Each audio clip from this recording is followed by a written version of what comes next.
Voy a ir presentando al siguiente y al último de los ponentes de estas jornadas. Damos la bienvenida también al doctor Antonio Collado Cruz, que es especialista en reumatología del Hospital Clínic de Barcelona.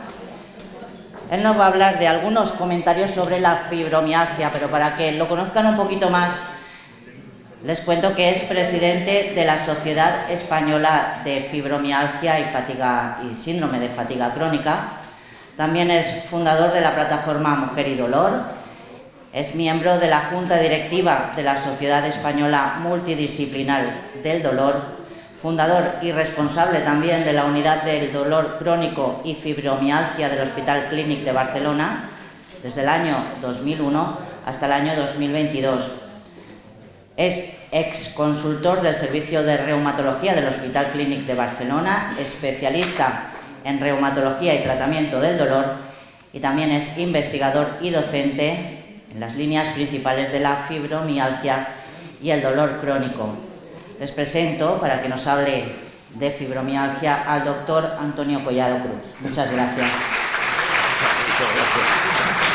La verdad es que muy exhaustiva. Muchas gracias. ¿Va a hablar usted aquí? Sí, voy a hablar aquí, sí. La verdad es que muchas gracias por invitarme de nuevo. Yo creo que hace ya casi 7 años, porque como pasa el tiempo deprisa, y hemos tenido este parón, ¿no? Que el COVID dará un olor a fatiga, pero sí que lo que nos ha dado es un buen parón a todos. No tiene la sensación de haber sido tanto tiempo, y os agradezco de nuevo que esta vez en Albacete, otra vez fue en Villarrobledo, la primera vez fue en Almansa y otra vez en Ciudad Real, la Federación Castilla-La Mancha. La verdad es que a mí personalmente me aprecia mucho, y yo le agradezco a la Federación por sus invitaciones, porque siempre que puedo vengo. Bueno, no sé qué explicaros más, ¿no? Yo creo que ya con esta charla del doctor Alegre, creo que ya ha habido bastante explicación, información, pero hay una cosa que sí que me ha alegrado mucho con la charla del doctor Alegre, que es que por fin al menos le he visto coincidir en lo que es que la fibromialgia y la síndrome de fatiga crónica en la mayor parte de las veces es el mismo proceso. Y eso, hasta ahora, pues los médicos que tipificamos y clasificamos las enfermedades con nombres de distintas disciplinas, pues no habíamos tenido esa valentía, y todavía seguimos sin tenerla, esa valentía de decir que en la mayor parte de las personas que coincide el síndrome de fatiga crónica y la fibromialgia. No quiere decir que haya personas que tengan dolor con criterios de fibromialgia y no desarrollan fatiga crónica, no desarrollan síndrome de fatiga crónica, y personas que tienen un síndrome de fatiga crónica que no tienen criterios de fibromialgia o tienen muy poco dolor. Por tanto, esos son los extremos de una campana de Gauss, pero la mayor parte es un proceso parecido. Lo que sí que tenemos claro, y creo que parte de no sé si ha habido algunas intervenciones, es que el proceso de síndrome de fatiga crónica y de fibromialgia, cuando se producen los criterios clínicos de una sola vez, en un paciente se producen ambos criterios clínicos, aunque sea el mismo proceso, pero se tipifican con los dos criterios, con los dos instrumentos de diagnóstico, la situación es más grave. Eso es evidente. Y la gravedad claramente se manifiesta fundamentalmente en todos los aspectos, especialmente en el número de síntomas, especialmente en la gravedad de los síntomas, en el impacto que se tiene en la calidad de vida, en el sufrimiento que se tiene sobre la enfermedad, y ahora veremos exactamente cómo eso también está de alguna manera influyendo en el reconocimiento. Por tanto, la aportación desde dos instrumentos distintos, la valoración de un paciente que tiene un mismo proceso, pues no es negativo, sino que puede ser incluso positivo fundamentalmente una situación de mayor gravedad y mayor impacto. Y eso me alegro porque creo que se ha entendido en la charla del doctor Alegre. Yo lo he entendido así y creo que vosotros también habéis ido por esa vía. Luego poco os tengo, quizás algo de lo que, algunos comentarios de los que os había traído. La verdad es que será probablemente una repetición de algunas cosas o dichas de otra manera, porque como estamos hablando de un proceso fisiopatológico que coincide en la misma persona, pues seguramente lo diré de otra manera. También he visto, y esto creo que es muy importante y me parece que he visto que algunas de las cosas que diré probablemente ya no hace falta que las diga, porque ya llevamos mucho tiempo aprendiendo y ya la estáis aprendiendo a través probablemente de las asociaciones y de la federación. He visto el libro, la guía práctica que publica Ocúpate de ti, de la Federación de Castilla-La Mancha de Fibromialgia y Sinusofrénica Crónica, que felicito enormemente porque ha conseguido dos cosas: introducir una información básica de calidad, diríamos básica de calidad, por tanto para que los pacientes que no entiendan o que se aproximen a la enfermedad tengan unos ejes básicos, y lo ha hecho además con los profesionales de la zona, con lo cual hay lo que llamamos una atención de cercanía, ¿no? Que eso es lo más importante, como la alimentación o como otras cosas, porque este mundo tan globalizado, en realidad estamos solos en un sector, en un área geográfica, sobre todo hablando de todo lo que es el compartir público. Y cosas que yo vaya a decir están aquí, por tanto, también me voy a ahorrar seguramente algunos comentarios, o los pasaré deprisa, o simplemente se reforzaré algunos comentarios de los que... Voy a ver si, cómo está, déjame aquí, a ver si tengo aquí. ¿Qué pone aquí? A ver, cancelar, ¿qué es esto? Vale, algunos comentarios respecto a esto. Entonces, vamos a ir por lo concreto porque es muy tarde y entonces vamos a ir un poco por lo concreto. Una primera pregunta que nos podríamos hacer, yo no voy a hablar de síntomas, que todos los conocéis, no voy a hablar del cuadro, del perfil, de lo que os pasa, porque cada uno os pasa, probablemente lo sabéis mejor vosotros que yo, y probablemente compartís el 70% de lo que os pasa, pero no lo compartís todo, porque cada uno tiene su propio perfil. Me interesan más otras cosas en este momento que definir cómo es la enfermedad y cuál es esto, sino algunas dudas de, ¿estamos haciendo bien el diagnóstico de la enfermedad? Si hacemos un decálogo de cosas que en el diagnóstico se puede, pues podemos ver que hay problemas no resueltos en el diagnóstico. Y ahora sí que quiero decirlo, aunque no está en la diapositiva, de la fibromialgia y el síndrome de fatiga crónica. ¿Ok? Cada vez que me refiera a la fibromialgia, me referiré a la fibromialgia y el síndrome de fatiga crónica en este momento, aunque la diapositiva no la he preparado para eso, porque estaba preparada para fibromialgia, pero el mensaje es exactamente el mismo. La visión de muchos médicos de que la fibromialgia o el síndrome de fatiga crónica no es una enfermedad real, se toma el diagnóstico a la ligera. Quiere decir eso que es fácil, ya que no es una enfermedad real, es fácil poner la mano y decir, va, tanta presión, tanto sufrimiento, fibromialgia. Y es fácil hacer el diagnóstico de fibromialgia en un momento determinado que no tienes otro diagnóstico. También es fácil no hacerlo. Al principio teníamos el problema de que no se hacía y los pacientes no eran tipificados. Pero se toma el diagnóstico, sea o hacerlo demasiado o no hacerlo, es tomárselo a la ligera. Si el profesional en la salud no cree o no tiene esto, pues no le importa tanto hacer un sobrediagnóstico como una falta de diagnóstico. Por tanto, es un problema.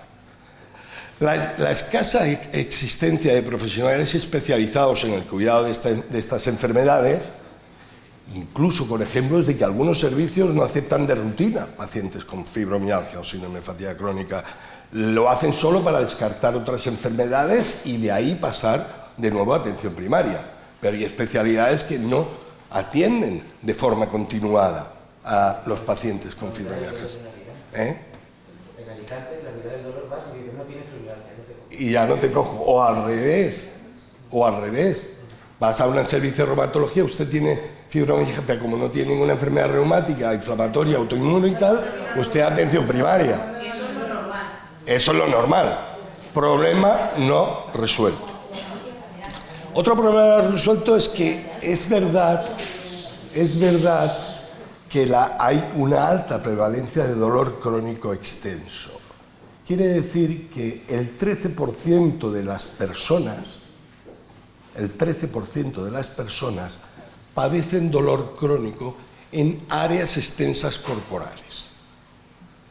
Quiere decir que si tú coges, pues lo defines dolor crónico extenso como el dolor que afecta a un territorio que está superior al 70% del territorio corporal, el 13% de la población podría tener dolor en diferentes sitios que afectan a ese territorio. Claro, los criterios de fibromialgia o de síndrome de fatiga crónica no están incidiendo nada más que diagnosticando a un 3% de la población general. Por tanto, todo el dolor crónico extenso no es fibromialgia. Y eso también es un problema no resuelto porque los médicos, como sabéis, parte de los criterios de fibromialgia está el dolor crónico extenso y cuando los médicos se enfrentan a un paciente que dice me duele todo, ya tienes el diagnóstico de fibromialgia en la frente. Sin haber analizado si se trata de otros procesos. Por tanto, es un problema no resuelto también.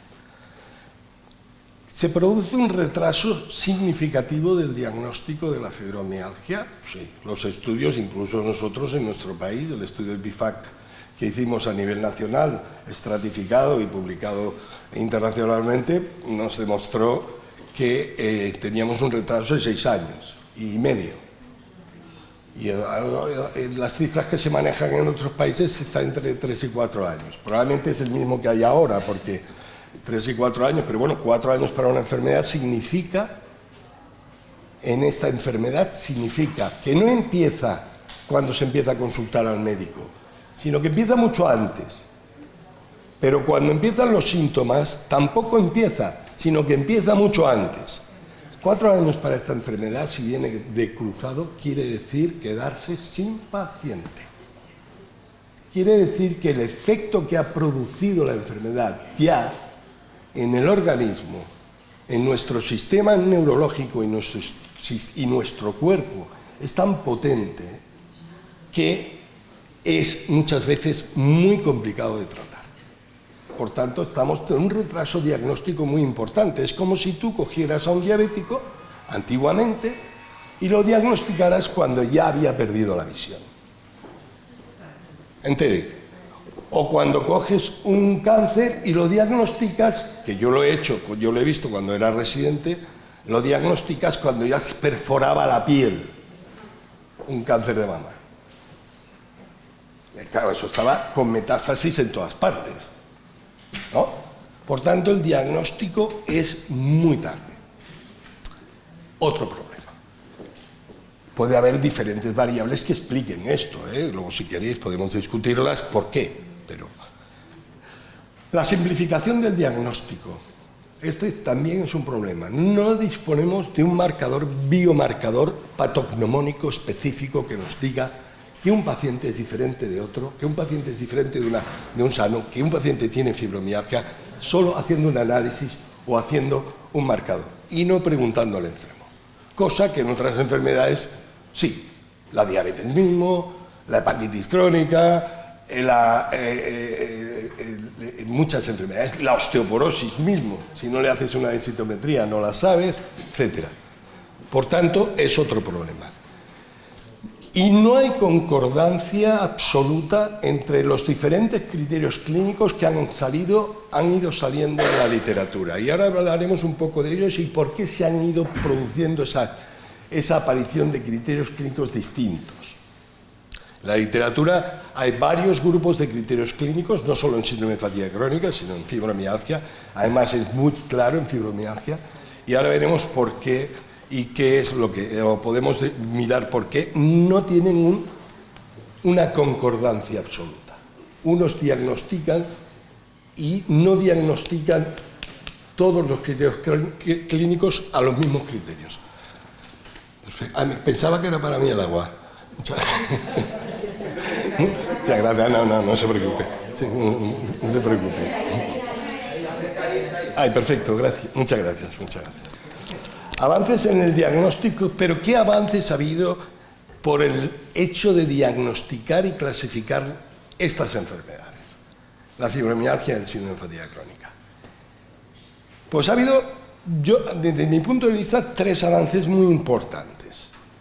El primer avance es que la clasificación nos ha permitido agrupar a las personas con unos síntomas muy similares, con un impacto también muy parecido, o aunque diferente, muy parecido, pero nos ha permitido estudiarlas, al menos durante unos años, algunos grupos de investigadores, y hemos podido, a través de la fibromialgia, entender la interacción que hay entre los factores biológicos que llevan a producir enfermedades en nuestro cuerpo y los factores psicosociales que modulan el efecto que las enfermedades tienen en nuestro cuerpo.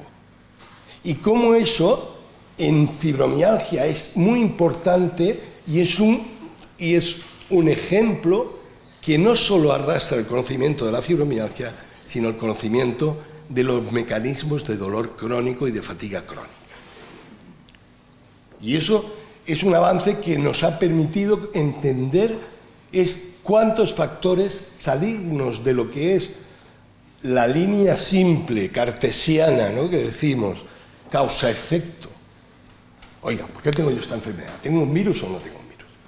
Nos ha salido el entendimiento, nos está permitiendo ver que puede haber un desencadenante, pero siempre hay un terreno predisposición, hay unos moduladores que llevan a que cambie nuestro estado de salud a través de las enfermedades.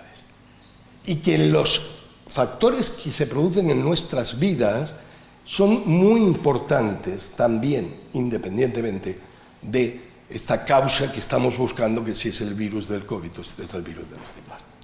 Y eso nos ha permitido clasificar y diagnosticar. El segundo avance que está dentro de esto es que hemos visto que en la fibromialgia, como el dolor crónico, y en la fatiga también, pero algo menos, el dolor crónico y la fatiga crónica tienen mecanismos biológicos que son potencialmente visibles. Y eso antes no lo habíamos visto nunca.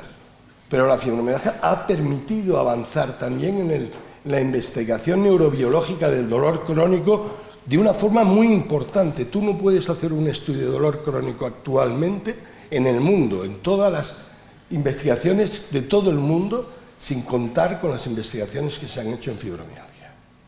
Y es un patrón que todavía se querrá comparar con los patrones más simples, como la polineuropatía diabética o el dolor por el herpes zóster o por otros tipos, pero la fibromialgia ha aportado también conocimiento, y eso lo ha hecho la clasificación, porque si no hubiéramos diagnosticado y clasificado, no hubiéramos podido permitir estudiar a los enfermos relativamente con una cierta homogeneidad, que no lo son, pero con una cierta homogeneidad.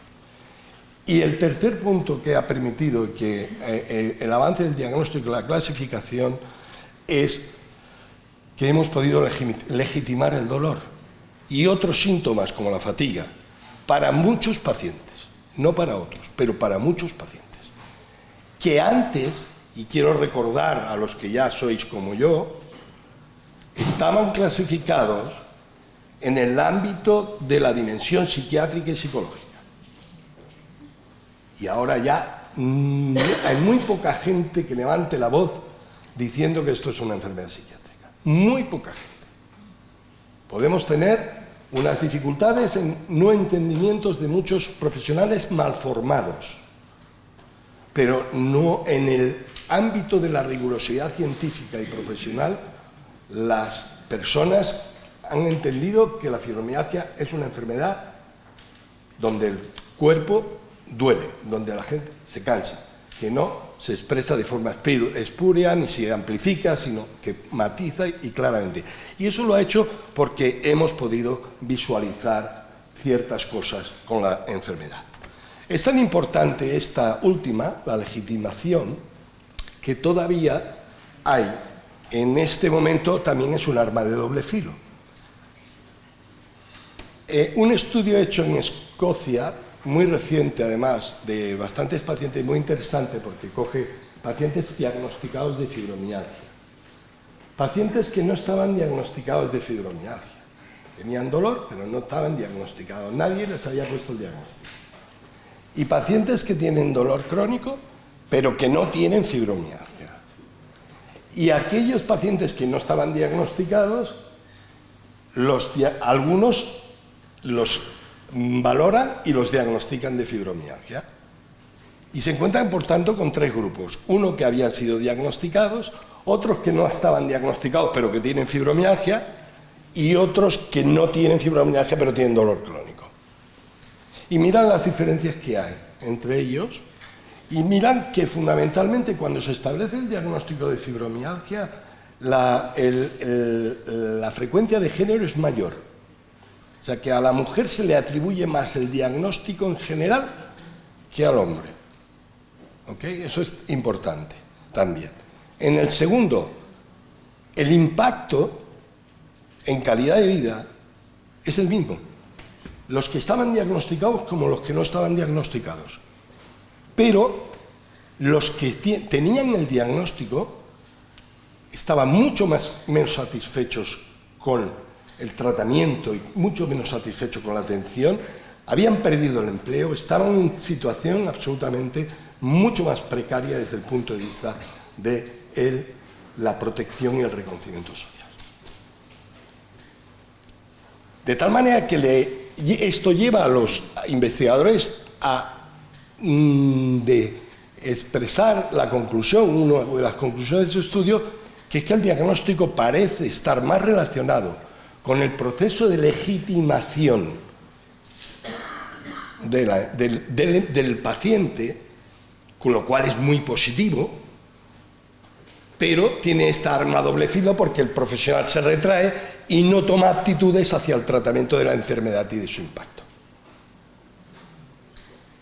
O sea, que avanzamos en que el diagnóstico nos reconoce, pero por otro lado el profesional se retira porque ya estás tipificado.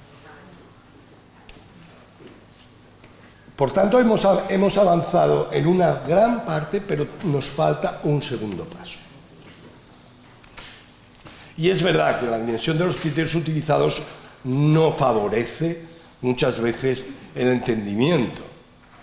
Habíais visto aquí el doctor Alegre como nos ha puesto listas y listas de enfermedades y de nombres y de enfermedades asociadas al síndrome de fatiga crónica, fibromialgia, colon irritable, bueno, todas estas listas que sabéis, ¿no? Y es que el proceso que se produce en la enfermedad, el proceso que se produce en la fibromialgia o el síndrome de fatiga crónica, tiene que ver con tres dimensiones fundamentales. La primera dimensión tiene que ver con la severidad de los síntomas. Si los síntomas son muy severos, la enfermedad es más grave, el impacto es mayor. Si uno tiene síntomas leves, probablemente incluso consulta poco y se pasa muchos años en el diagnóstico. Tiene que ver con los fenómenos de hiperalgesia o de hiperexcitabilidad del sistema, ¿no? De esta reactividad que tenemos a los estímulos mecánicos que nos duelen, a los estímulos olfativos que los intoleramos, a los estímulos químicos que también, o a los estímulos dietéticos, tiene que ver con la hipersensibilidad, hiperalgesia. Decimos aquí en esto. Y luego tiene que ver, es evidente, tiene que ver con otra dimensión, que es la dimensión de la existencia de enfermedades que la persona tiene porque la persona a lo largo de su vida acumula enfermedades. Y la persona con fibromialgia y síndrome de fatiga crónica también acumula enfermedades, como artrosis de rodilla, artrosis de cadera, tendinitis, artrosis de columna, síndrome metabólico, hipertensión, diabetes, hipotiroidismo, que también están en la población general, por supuesto. Pero los pacientes con fibromialgia las acumulan y además las potencian. Potencian su expresión, potencian su severidad, ¿no? Los fenómenos de hiperalgesia potencian que te duela más una artritis, una tendinitis si la tienes en ese momento. Evidente, porque si tienes un COVID o tienes una infección, la presencia de enfermedad potencia el efecto de esa infección sobre tu cuerpo, porque ya estás enfermo. Por tanto, esas tres dimensiones son muy importantes. Y es que los criterios, para entenderlo, los criterios que se aplican en el diagnóstico de fibromialgia, voy a entrar ahora solo en fibromialgia por los criterios, más que síndrome de fatiga crónica, ya habéis oído, pero ya veréis que es muy parecido. Los criterios, los primeros grupos de criterios se basaban fundamentalmente en la extensión del dolor y la presencia de hiperalgesia.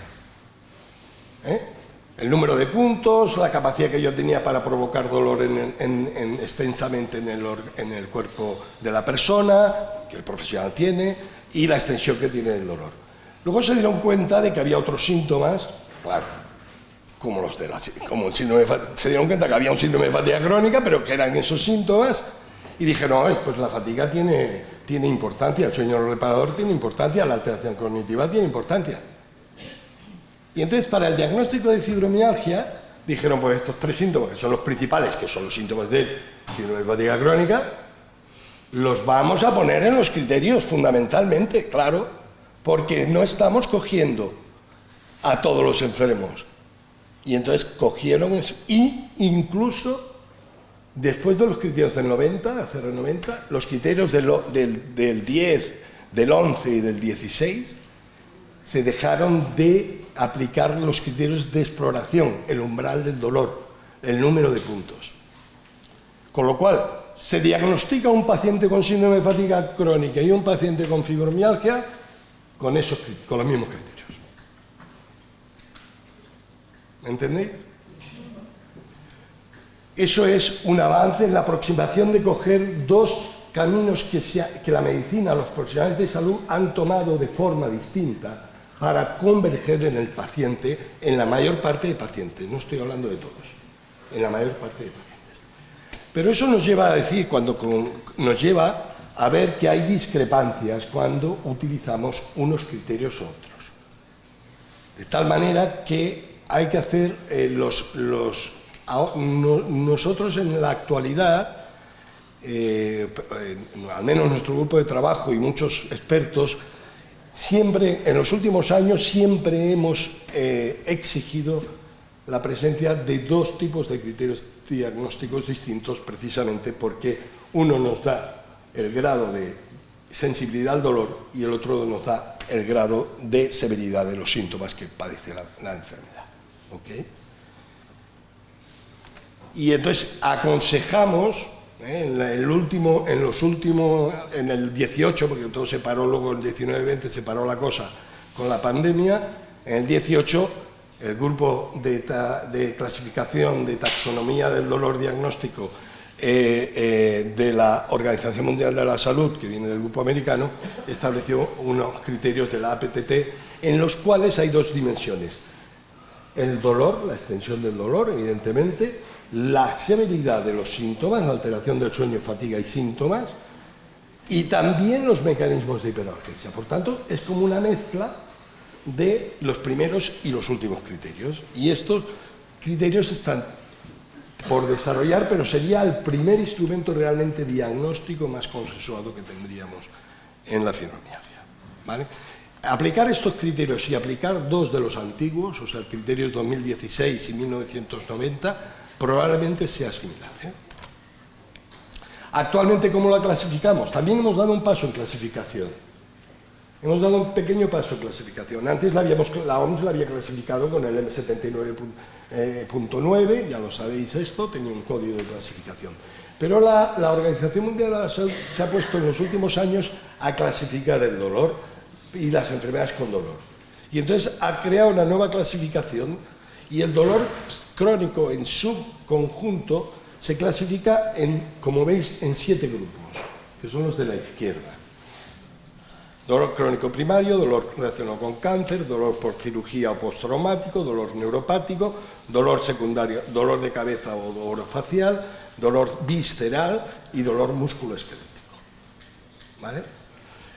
Y el dolor crónico primario quiere decir aquel dolor que no está ligado a una lesión, enfermedad inflamatoria de un tejido corporal y que el mecanismo no se sabe todavía bien. Se llama dolor crónico primario. Cuando se pone primario en medicina es que no tienes todavía el concepto de la fisiopatología. Dentro del dolor crónico primario hay, en el cuadro de ahí, tenéis varios grupos, 5 grupos de enfermedades. La distrofia simpatético refleja, el dolor de cabeza también, el dolor visceral primario, etcétera, etcétera. Y hay un grupo que es el dolor crónico primario extenso. Y se puede tipificar como dolor crónico primario extenso. La única enfermedad que se ha incluido dentro de este grupo es precisamente la fibromialgia, porque es la que tiene más criterios diagnósticos. Por tanto, la fibromialgia se puede tipificar y clasificar actualmente según la Organización Mundial de la Salud como un dolor crónico extenso primario, y eso es muy importante, tenga o no tenga comorbilidades, y que éste pueda llevar criterios o no de fibromialgia, ¿vale? En este sentido también se ha dado, yo creo que un paso importante, porque en estos criterios de dolor crónico primario se reconoce que el dolor crónico primario es una enfermedad, no un síntoma. Lo que hablabais antes de la fatiga y del esto, ¿no? Pues exactamente igual. Disponemos de marcadores biológicos. Yo creo que os he enseñado algunas de las imágenes, ¿no? Se han explorado mucho todo el sistema neurológico, neurovegetativo, inmunológico, inflamatorio, musculoesquelético, metabólico, y con análisis funcionales de imagen, con análisis morfológicos de estructura y con análisis de moléculas también, se han explorado muchísimo. Lo que conocemos claramente es que en fibromialgia y en síndrome de fatiga crónica, el doctor Alegre ya ha explicado muchas cosas, por tanto, en fibromialgia lo que hay fundamentalmente es, como ya hemos estudiado y mostrado, y aquí os lo había mostrado en años pasados, claramente signos objetivos de una disfunción que llamamos nociclástica, que es una disfunción del sistema nociceptivo, del sistema que elabora el dolor y de todos los sistemas que están colaborando con él a nivel neurológico. De tal manera que, como veis allí, esta activación del sistema con un estímulo prácticamente imperceptible en una persona con fibromialgia y en cambio en un sano que no se ve, la diferencia de la resonancia funcional. O la diferencia con la resonancia espectroscópica sobre el nivel de concentración de neurotransmisores como el glutamato o el aspartato, que tienen su papel en la actividad del sistema nociceptivo y de otras funciones cerebrales, y están en estado de reposo sin estimular a una concentración del doble que en las personas sanas, simplemente porque el sistema está activado, porque tenemos dolor, por eso tenemos dolor continuo en el cuerpo, por eso el sistema de alarma está sonando todo el tiempo. O, por ejemplo, las resonancias volumétricas nos informan que la matriz del dolor está afectada estructuralmente, que pierde tejido, que se disminuye el volumen de las cortezas, de las áreas de sustancia gris que hay ligadas al procesamiento del dolor, y especialmente en la corteza cingular, que es es el área más importante del procesamiento de nuestras emociones. Por tanto, ahí también tenemos una visualización y un impacto estructural, no solo funcional. No digo que irreversible, pero que existe con respecto cuando se hacen los estudios comparativos. Y son visibles. Pero a nivel periférico, ya no en el cerebro, en las fibras del dolor, que nosotros podemos intentar mirar también nuestra primera aproximación, y probablemente la aproximación más interesante que ha hecho nuestro equipo a nivel mundial, ha sido este cambio de paradigma cuando mostramos que la microneurografía tenía una actividad, mostraba en las fibras del dolor una excitabilidad espontánea que no tenía que tener con respecto a los sanos en el 70% de las personas con fibromialgia. Diciendo que no solo estaba en el impacto de la fibromialgia, la alteración no solo estaba en el sistema cerebral, sino en nuestro cuerpo, las fibras que están en los músculos y en las articulaciones. Y que ha sido corroborado en los últimos años con la demostración por más de 5 grupos de investigadores internacionales en el tema de las fibras del dolor, en el tema de las fibras pequeñas, como el 50% de las personas que tienen fibromialgia pierden fibras pequeñas a nivel de bajo de la piel, sobre todo en las zonas proximales, pierden a nivel corneal, pierden fibras pequeñas, se atrofian. Como veis en la diapositiva de abajo, la fibra que veis a la derecha es de un sano, y la fibra que veis a la izquierda, la que no está negra, las grises, son de una persona con fibromialgia. Por tanto, estamos viendo cómo estas fibras del dolor se empequeñecen y se disminuyen. No solo se atrofian, sino que son muchísimo más sensibles, están más activadas, están alteradas. Por tanto, estos son marcadores biológicos. Y una de las aportaciones que ahora todo el dolor, no la fatiga crónica, ni la fibromialgia, todos los investigadores básicos en dolor están mirando, y es, oye, si el sistema neurológico que nos da dolor en el cuerpo, donde procesamos el dolor, tanto a nivel cerebral como periférico, nos produce, está alterado, ¿no será por una enfermedad inflamatoria, como pasa en la artritis, o una enfermedad inmunológica?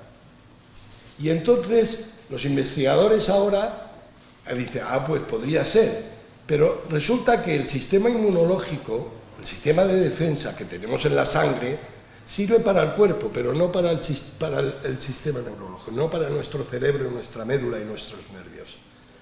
Para el sistema medular, cerebral y nuestro sistema neurológico está fundamentalmente nutrido y defendido no por las células de la sangre, sino por el tejido que llamamos glial.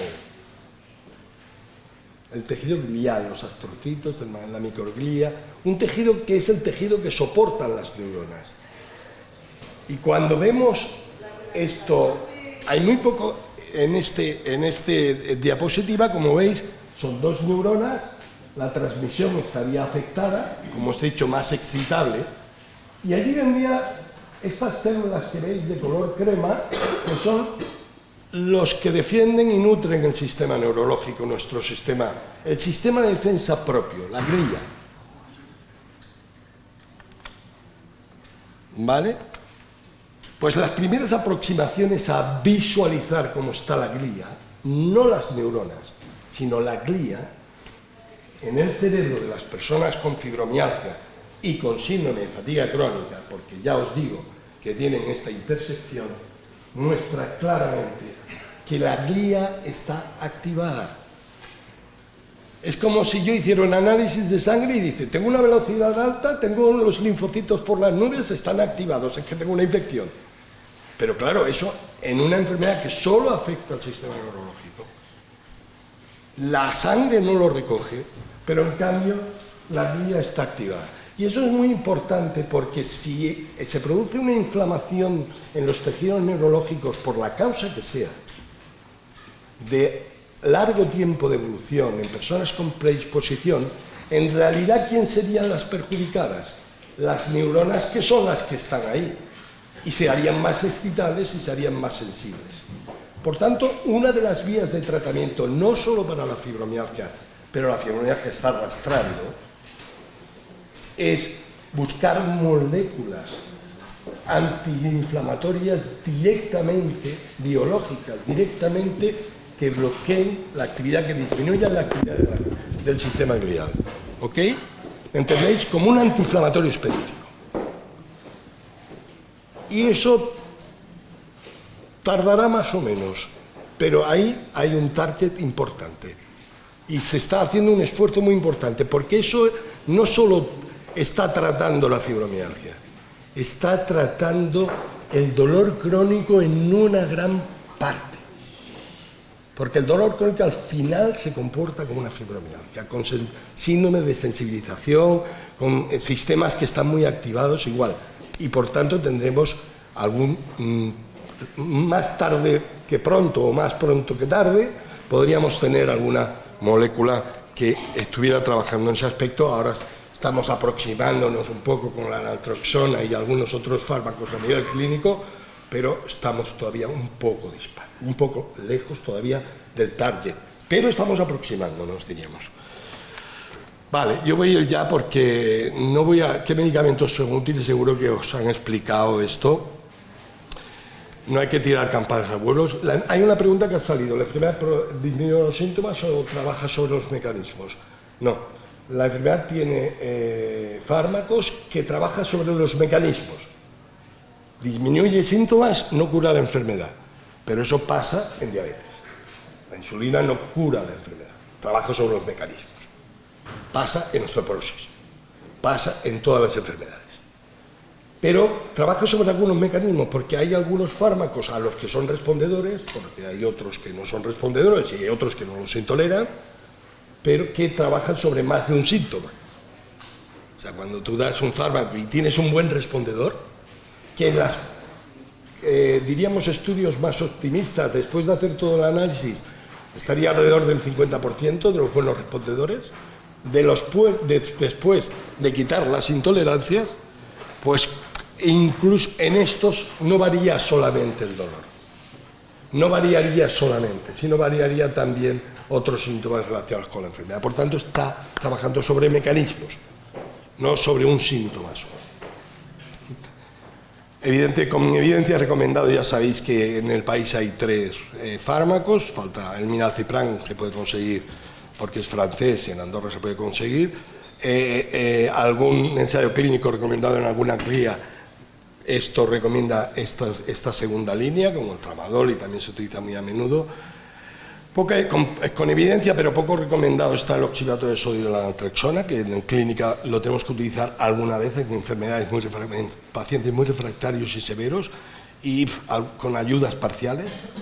Y sin evidencia, evidentemente, ya sabéis que no ansiolíticos, no opioides mayores, no paracetamol, no antiinflamatorios. A no ser estos últimos que se tenga una comorbilidad que ayude a mejorar con estos fármacos. Si tienes una artrosis de rodilla y te duele mucho, te tomas evidentemente un antiinflamatorio y te ayudará, no para la fibromialgia, pero sí que te ayudará para el dolor articular. Es muy frecuente que se tengan que utilizar por las disfunciones del sistema otros fármacos como hipnóticos y betabloqueantes. Antidepresivos suelen ser no útiles en el tratamiento de la fibromialgia, a no ser que haya una depresión. Pero hay que tipificar la depresión, porque no todo el mundo tiene depresión con fibromialgia. Y las personas que tienen depresión, más de la mitad de la depresión que tienen, o más de la mitad de las personas que tienen depresión, es por un trastorno adaptativo, por la limitación que le provoca la enfermedad. Y eso responde poco a los fármacos antidepresivos. Responde más a los cambios de adaptación y no a los fármacos. Por tanto, ahí no.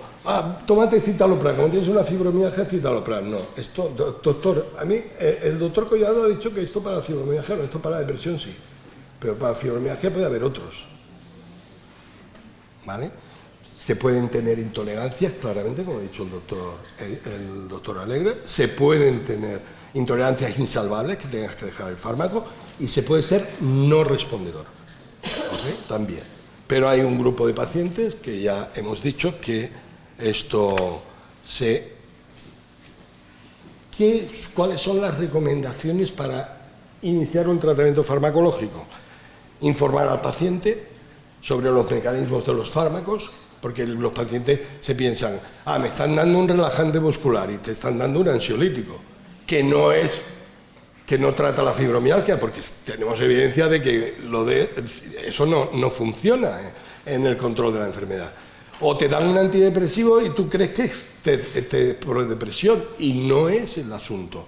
Informar claramente al paciente de que los neuromoduladores, que incluyen los tricíclicos fundamentalmente y los inhibidores duales de la recaptación de noradrenalina y serotonina, pero no los inhibidores selectivos de serotonina, son más neuromoduladores, no solo en fibromialgia, sino en dolor neuropático y en dolor crónico en general.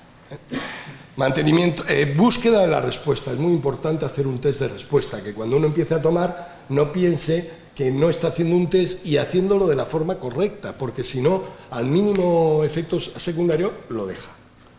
Y además, como no tiene la percepción de que esto va a ser para toda la vida, no, vamos a hacer un test, vamos a ver si eres respondedor o no respondedor, y si no eres respondedor, vamos a otra cosa. Y si eres respondedor, puede ser respondedor parcial o respondedor significativo, y entonces establecer una estrategia en función del caso. La posibilidad de un tratamiento combinado, si hay respondedores parciales, en los pacientes que son estables, que toman fármacos, que les va bien y están estables, y no tienen muchos periodos de recaída, o que no tienen muchos periodos y están muy estables, se pueden hacer vacaciones farmacológicas durante un tiempo largo a veces. Por tanto, eso también hay que tenerlo en cuenta. No, como ya te lo recetan una vez, me lo tomo para toda la vida y ¿a quién me lo quita aquí?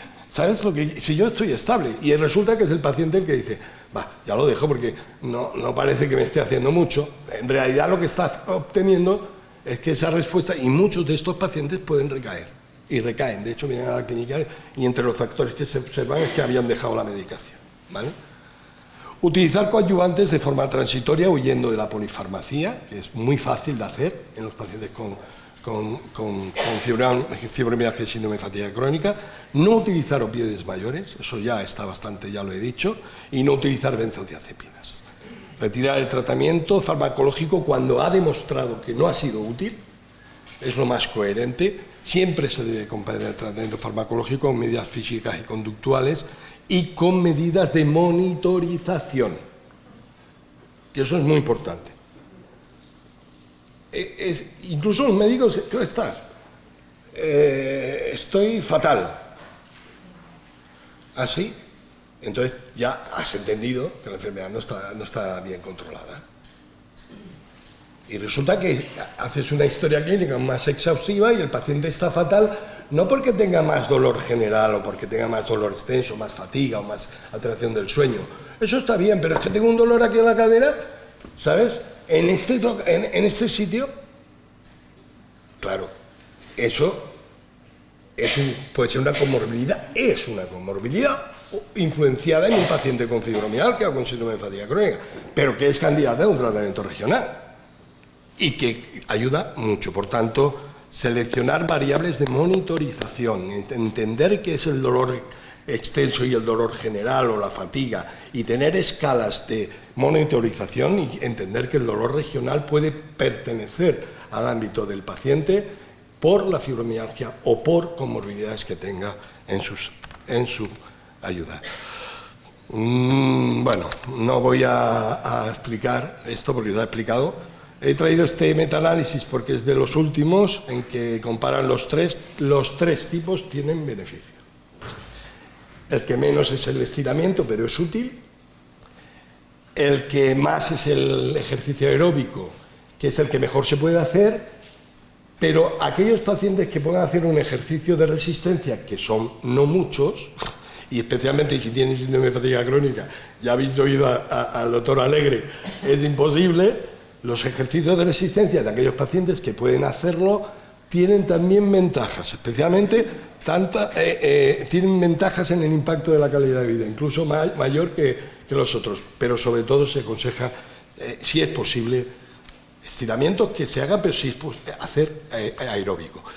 Una cosa muy importante, y que son de investigaciones nacionales hechas sobre todo en la Universidad de Extremadura y otros grupos, pero de otros grupos también de Castellón y esto, hay ciertas características, lo digo por las asociaciones, que también hay los ayuntamientos que ahí podrían tener, ciertas características que el ejercicio se podría aprovechar y es un poco más es un poquito más beneficioso hacerlo en aguas de temperatura templada, que eso no es normal en las piscinas, si se utiliza una piscina. Ahí se podría ahondar en programas de agua templada. Evidentemente hacer los ejercicios en grupo, tanto dentro como fuera, al aire libre como dentro de esto. Eso es básico. Los pacientes se motivan más, se copian más, asumen algunos liderazgos, si son positivos los liderazgos y los grupos están bien hechos, bien seleccionados, que eso no es lo espontáneo, sino alguien que sepa manejarlos puede ser muy positivo, es muy positivo. La utilización de Exergames, la utilización, ¿sabes?, que es la cosa más básica de la realidad virtual, ¿no? Porque te pones delante de una pantalla que te coges interactivo y vas siguiendo un poco lo que otra persona te está explicando o interaccionando con pantalla. También aportan positividad al ejercicio, también aportan algo, tienen un valor añadido en la realización y en los pocos estudios controlados. Por tanto, también se podría tener experiencias. La utilización de plataformas liberatorias tampoco está mal y esos son sencillos. No para todas las personas, pero sí que para las personas pueden mejorar sobre todo la capacidad en lo que es la estática y el equilibrio.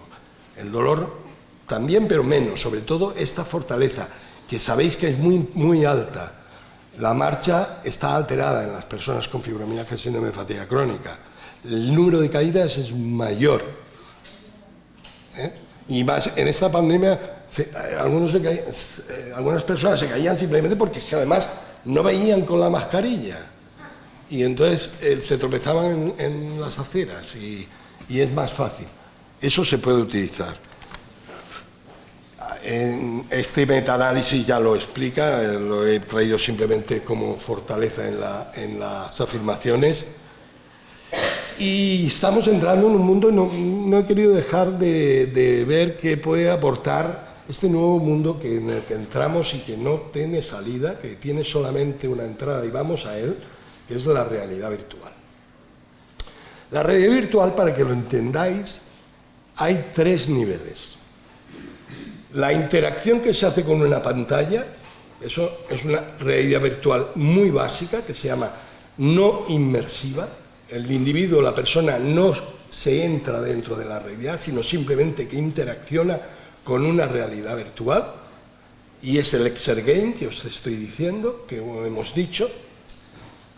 Un segundo nivel que se llama realidad virtual inmersiva envolvente, que es que te colocas unas gafas tridimensionales y te pasan un paisaje o te pasan un ambiente en el que tú parece que estás dentro de ese ambiente, agradable o desagradable, y por ejemplo potencia sobre todo la distracción y las emociones positivas. Se está empezando a utilizar en las unidades de dolor agudo, sobre todo para los quemados, para tratar las curas de los quemados, que son muy dolorosas y los meten, o cuando haces un procedimiento.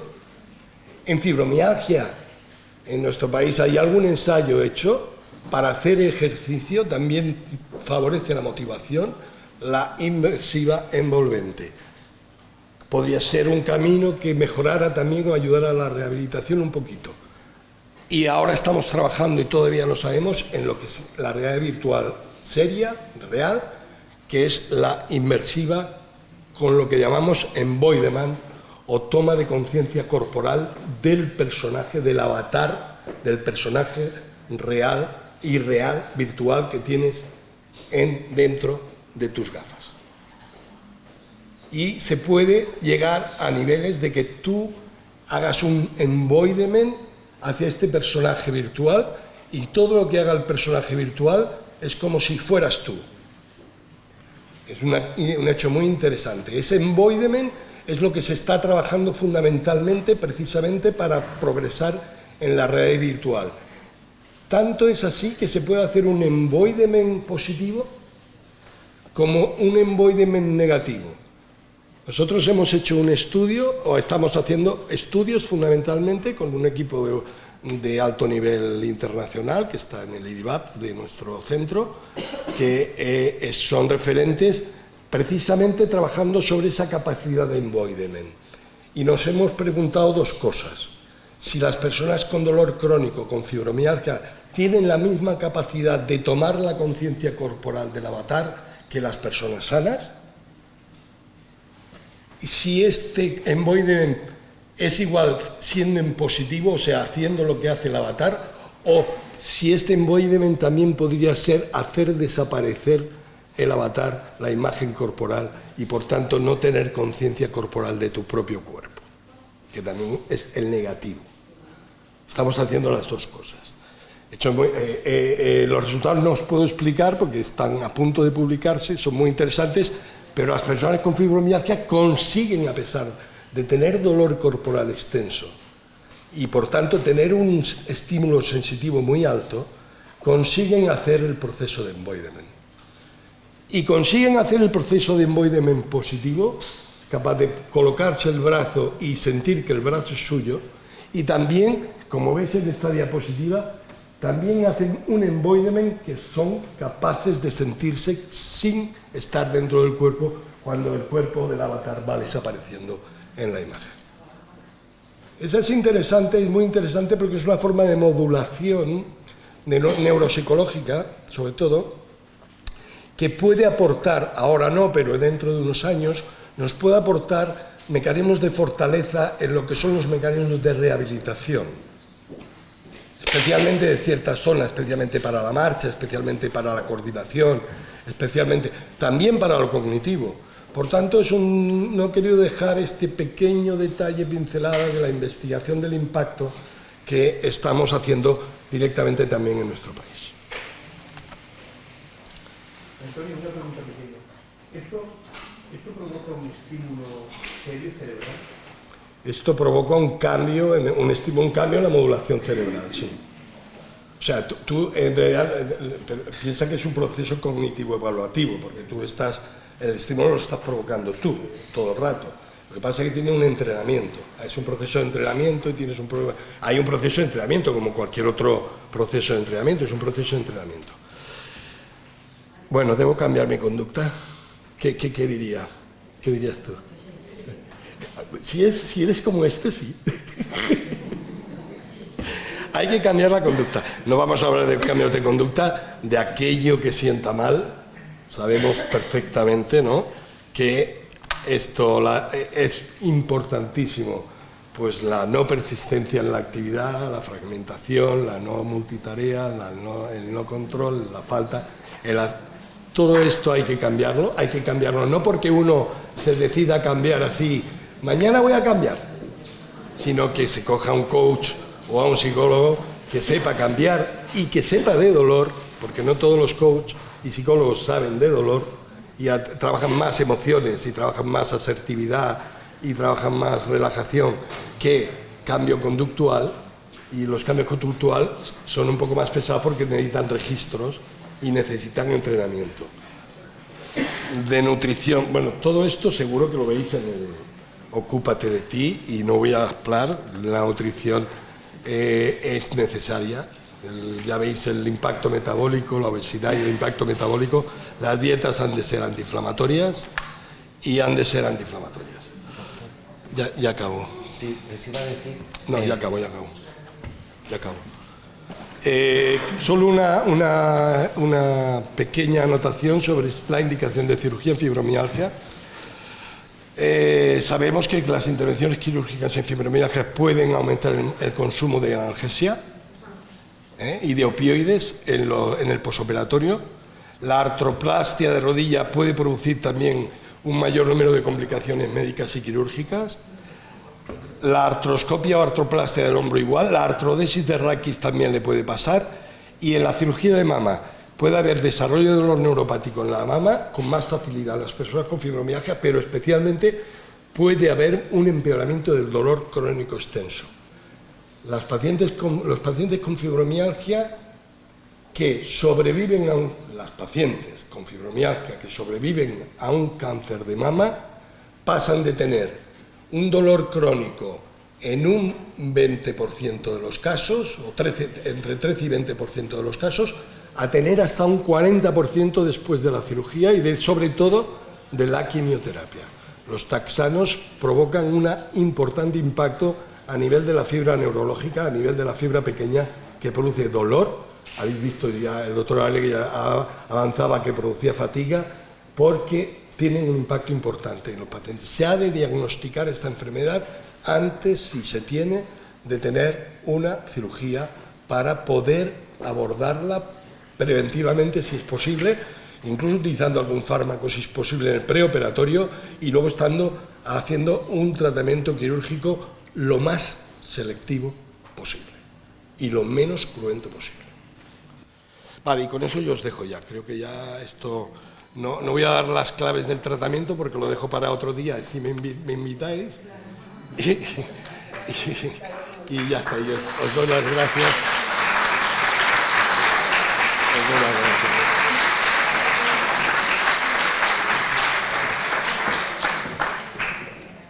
Bueno, pues muchas gracias. Tenemos unos minutos apenas para si alguien tiene alguna pregunta breve antes de dar por clausuradas las jornadas para el doctor.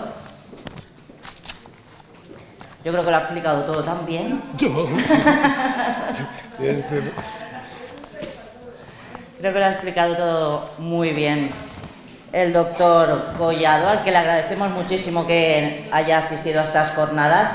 Creo que también tiene desde la Federación un obsequio para usted por habernos acompañado. Muchas gracias. Y se lo va a entregar pues los miembros de la Federación.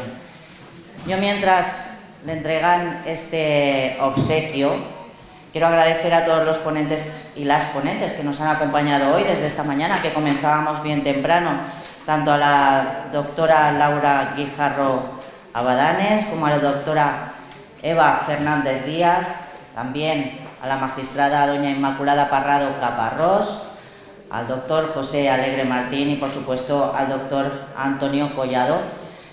Un agradecimiento para todos ellos porque han hecho todos un gran esfuerzo por acompañarnos.